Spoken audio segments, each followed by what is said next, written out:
ഈശ്വര, മണി 8 കഴിഞ്ഞു. എനിക്കിന്ന് കടുവാസാന്റെ എക്സ്ട്രാ ക്ലാസ് ഉള്ളതാ. എന്നാ നീ തയ്യാറായിക്കോ, ഇനിയിപ്പോ അവിയലൂടെ ഇല്ലേ ഉള്ളൂ. അത് ഞാൻ ഏറ്റു. ഇനി ഏട്ടന് ഡ്രസ് തേക്കണ്ടേ? ഞാൻ കൂടെ സഹായിക്കാം. വെറുതെ ക്ലാസ് മുടക്കണ്ട പെണ്ണെ, കടുവാ സാറാ തല്ലും. ഓ, എന്നെ തല്ലിയൊന്നുമില്ല, ഞാനിപ്പോ സാറിന്റെ പെറ്റാ. അത് കള്ളം. അതേന്നേ, 2 ദിവസത്തിന് മുമ്പ് സാറൊരു ചോദ്യം, ഭാവിയിൽ ആരാകാനാ ആഗ്രഹം? സുമിത്രയ്ക്ക് എഞ്ചിനീയർ, കാവ്യക്ക് ഡോക്ടർ. ഞാൻ പറഞ്ഞു എനിക്ക് സാറിന്റെ പേര് വലിയ സാറായ മതിയെന്ന്. അതോടെ കടുവ ഫ്ലാറ്റ്.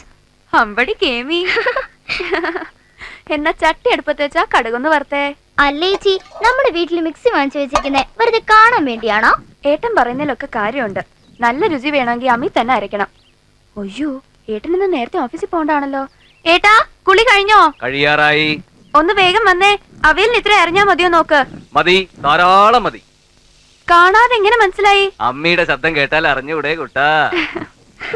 ഓ, കാതുകൊണ്ട് പാകം നിശ്ചയിക്കുന്ന ഒരു പാചക വിദഗ്ധൻ.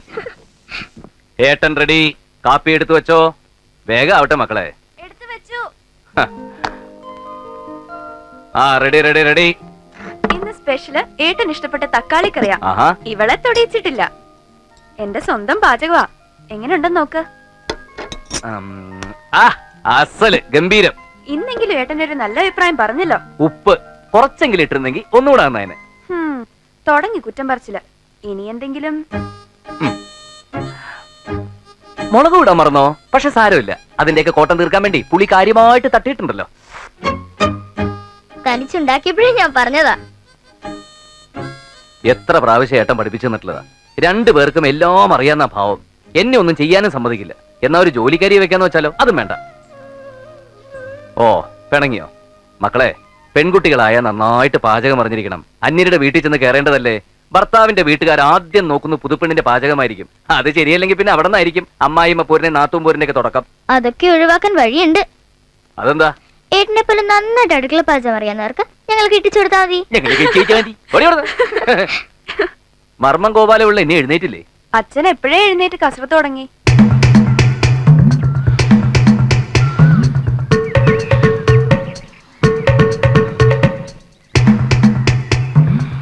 ഇങ്ങനെ 101 പ്രാവശ്യം അമരുകയും നിവരുകയും ചെയ്ത ജാനുവിന് നല്ല ബലം കിട്ടും. കസർത്തെടുക്കാൻ നമ്മളും ബലമെല്ലാം ജാനുവിനും. ഏതാ ശനി ജാനു? അയ്യടാ, എടോ, ഈ ജാനു എന്ന് പറയുന്ന ഒരു മർമ്മത്തിന്റെ പേരാ. ഗുദം വസ്തീനാഭി ഹൃദയം, സ്തനമൂലം സ്തനരോഹിതം, അപാരാജം ജാനു എന്നിങ്ങനെ 107 മർമ്മങ്ങളുണ്ട്.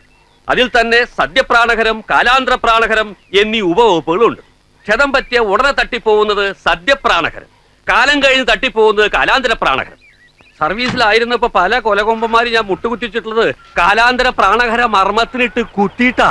അതുകൊണ്ടാണല്ലോ ആശാൻ മർമ്മം ഗോപാലപിള്ള എന്നറിയപ്പെടുന്നത്. അതേടോ, ഇപ്പോഴൊരു 10-20 പേര് വന്നാലും ഞാൻ ചൂണ്ടി നിർത്തും. ഒരു ചൂണ്ടുവർമ്മം പഠിപ്പിച്ചു തരൂ ആശാനെ. അയ്യാ, അത് തന്റെ ഭാര്യക്കിട്ട് ചൂണ്ടല്ലേ.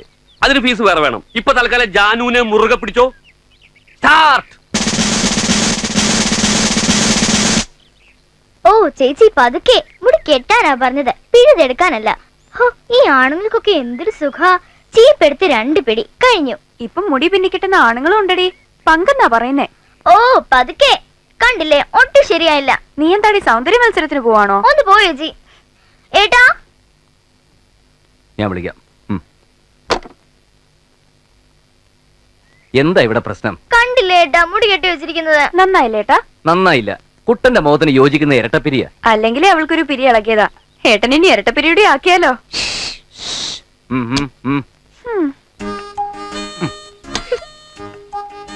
ഇതിപ്പോ സ്കൂളിലൊരു ഫാഷൻ ആയിരിക്കാം.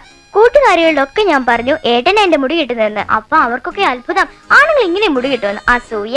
അയ്യോ, സുഖിപ്പിക്കല്ലേ കുട്ടാ. ഒരുപാട് പൊന്തിച്ചാലേ ഏട്ടന്റെ തല ടെറസിൽ മുട്ടും. ഞാൻ കാര്യമായിട്ടാ പറഞ്ഞത്. ഏട്ടൻ അറിയില്ലേടി നിന്നെ. എന്തായാലും എന്റെ ഈ കേശാലങ്കാര പണിയൊക്കെ കുറച്ചു ദിവസം കൂടി മതിയല്ലോ. അത് കഴിഞ്ഞാലോ? ഏട്ടത്തി വരാൻ പോവല്ലേ. പിന്നെ കണ്ണെഴുത്ത്, പൊട്ടുതൊടിയില്, മുടികെട്ട്, തേന്നോട്ടം ഒക്കെ ഏട്ടത്തി നോക്കിക്കോളും. കണ്ടറിയാം. വലിയ പോലീസ് ഓഫീസറുടെ മോളാ. നല്ല പത്രാസുകാരിയായിരിക്കും. അങ്ങനെ പത്രാസ് കണ്ട് മയങ്ങുന്നവനൊന്നും അല്ല ഏട്ടനെന്ന് എന്റെ കുട്ടന്മാർക്ക് അറിയില്ലേ. പാവമാ. അതുകൊണ്ടല്ലേ ഏട്ടൻ സമ്മതിച്ചത്. അഥവാ അല്പം കുഴപ്പമുണ്ടെങ്കിലും ഞങ്ങൾ അത് ശരിയാക്കി എടുത്തോളാം.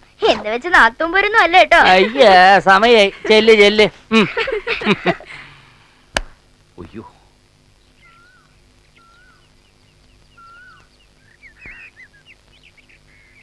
വാ.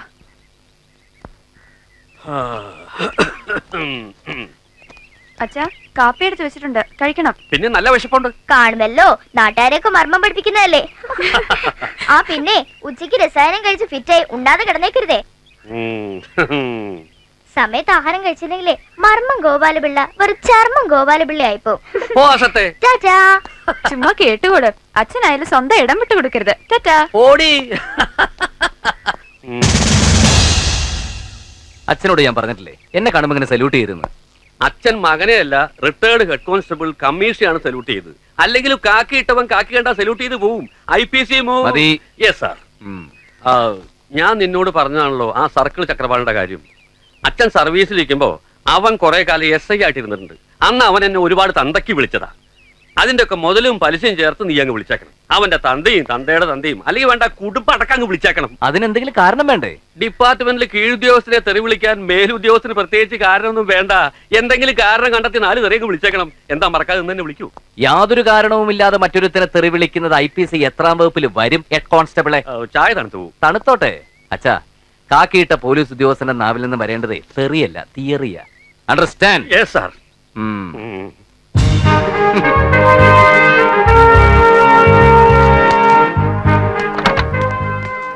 സൽപ്പേര് വന്നില്ലടോ? സൽപ്പേരിയേട്ടൻ തയ്യാറായിക്കൊണ്ടിരിക്കുക. അയാൾ എന്നും ലേറ്റ് ആണല്ലോ. ഒരു ഭാര്യയും 2 കുട്ടികളും ഉള്ള എനിക്ക് സമയത്ത് ഇറങ്ങാൻ പറ്റണില്ല. അപ്പോ 2 ഭാര്യ 7 മക്കളും ഉള്ള സൽപ്പേരിയേട്ടന്റെ കാര്യം. അച്ഛാ ആ പടയിറങ്ങി കഴിഞ്ഞു. ബട്ടൺസ് ഇട്ടോട്ടെ. പപ്പ ഫോൺ ബോക്സ് വാങ്ങാൻ മറക്കല്ലേ. ഇല്ല മോളെ. എന്റെ ക്രിക്കറ്റ് ബോളിന്റെ കാര്യം ഓർമ്മയുണ്ടടാ. പപ്പ കളിക്കൊടുക്ക. അയ്യോ കേട്ടടാ. സഞ്ജുവിന്റെ മരുന്നിനുള്ള തുണ്ട് പോക്കറ്റ് വെച്ചിട്ടുണ്ട്. കണ്ടു. മഞ്ജുവിന് മഞ്ഞ ഫ്രോക്ക് വാങ്ങണേട്ടാ. കുഞ്ചുവിന്റെ കുത്തിവെപ്പ് നാളെയല്ലേ? ഓ ആശ്വാസം. സമയമായി. വേഗം ചെല്ല്. എന്താടോ വൈകിയത്? സർ, 1-ാം ഭാര്യ മീനാക്ഷിയുടെ മക്കളുടെ ആവശ്യങ്ങളുടെ ലിസ്റ്റും 2-ാം ഭാര്യ കാമാക്ഷിയുടെ മക്കളുടെ ആവശ്യങ്ങളുടെ ലിസ്റ്റും 1-ാം ഭാര്യ. മതിയടോ. സർ. അപ്പൊ പതിവ് കാരണങ്ങൾ തന്നെ. ഫാൻസിന്റെ സിബിട്. Sorry sir. Thank you sir.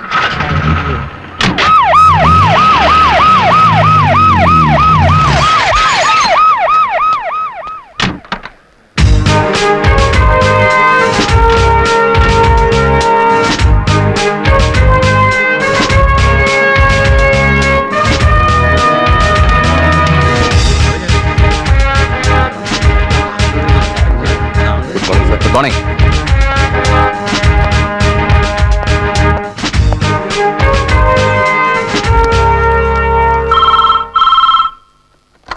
Hello, commissioner here. DGP ആണ്. Sir please. ചൈതന്യ നഗറിൽ നിന്ന് 1-2 പേര് വിളിച്ചിരുന്നു. ഒരു പ്രശ്നമുണ്ട്. അറിയാം സർ. 2 ദിവസം മുമ്പ് എനിക്കൊരു കോൾ ഉണ്ടായിരുന്നു. അപ്പൊ തന്നെ അവിടുത്തെ CAയും SIയും വിളിച്ചാൽ സംസാരിച്ചിരുന്നു. പിന്നെ ഇന്റലിജൻസ് വിങ്ങിൽ നിന്ന് ഇൻവെസ്റ്റിഗേഷൻ ഒരാളെ നിയോഗിച്ചിട്ടുമുണ്ട്. ഓ, അപ്പൊ താൻ അഡ്വാൻസായി മൂവ് ചെയ്ത് കഴിഞ്ഞു. ഗുഡ്. VIP-കൾ താമസിക്കുന്ന കോളനിയാണ്. വീണ്ടും ഒരു പ്രോബ്ലം ഉണ്ടാവാതെ നോക്കണം. പിന്നെ DIG നാളെ ചാർജ് എടുക്കൂ. തനിക്കാ റെസ്പോൺസിബിലിറ്റി. എത്ര വമ്പന്മാരായാലും you take bold action. Yes sir. വിശദമായിട്ട് അന്വേഷിച്ച് അപ്പം റിപ്പോർട്ട് ചെയ്യാം. ഓക്കെ. സഞ്ജീവിന് വിവരം കിട്ടിക്കഴിഞ്ഞു. അയാൾ നടപടി എടുത്തു കഴിഞ്ഞു. ഒരു റിട്ടേൺ കംപ്ലൈന്റ് പോലും കിട്ടിയിട്ടില്ല. വെറും ഒരു ഫോൺ കാളിന്റെ പേരില്. അല്ലെങ്കിൽ തന്നെ കമ്മീഷണർ ഇതിൽ ഇടപെടേണ്ട കാര്യം എന്താ? ബന്ധപ്പെട്ട CIയോടോ SIയോടോ അന്വേഷിക്കാൻ പറഞ്ഞാൽ പോരെ? പോരാ. സംസ്ഥാനത്തെ ഏറ്റവും നൊട്ടോറിയസ് ആയിരുന്ന ഈ നഗരത്തെ ചാർജ് എടുത്ത 6 മാസത്തിനുള്ളിൽ സമാധാന മേഖലയാക്കി മാറ്റാൻ സഞ്ജീവന് കഴിഞ്ഞു. ഇനി അഥവാ അങ്ങനെ ഒരു മാഫിയ സംഘം ഉണ്ടെങ്കിൽ അതിനെ മുളയിലേ നുള്ളാനും സഞ്ജീവന് കഴിയും. സഞ്ജീവനെ കഴിയൂ. ഓ അങ്ങനെ. അല്ല, സഞ്ജീവന് ഷൈൻ ചെയ്യാനുള്ള അവസരം സാറുണ്ടാക്കി കൊടുക്കണം. മരുമകനാകാൻ പോകുന്ന ആളല്ലേ.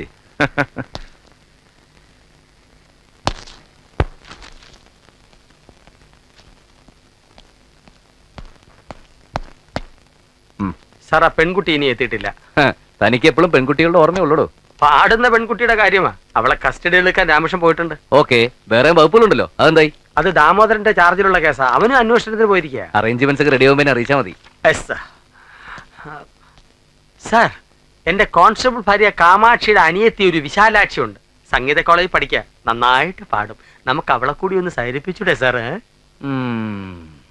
തന്റെ ഭാര്യയുടെ അനിയത്തിയല്ലേ? അതെ സാർ. അത് വേണ്ട. അയ്യോ, അതെന്താ സാർ? തനിക്കിപ്പൊ തന്നെ 2 ഭാര്യമാരില്ലേ? ഇനി എണ്ണം കൂട്ടണ്ട. Yes sir.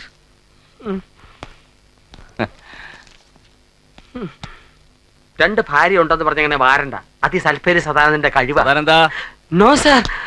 കേട്ടോ?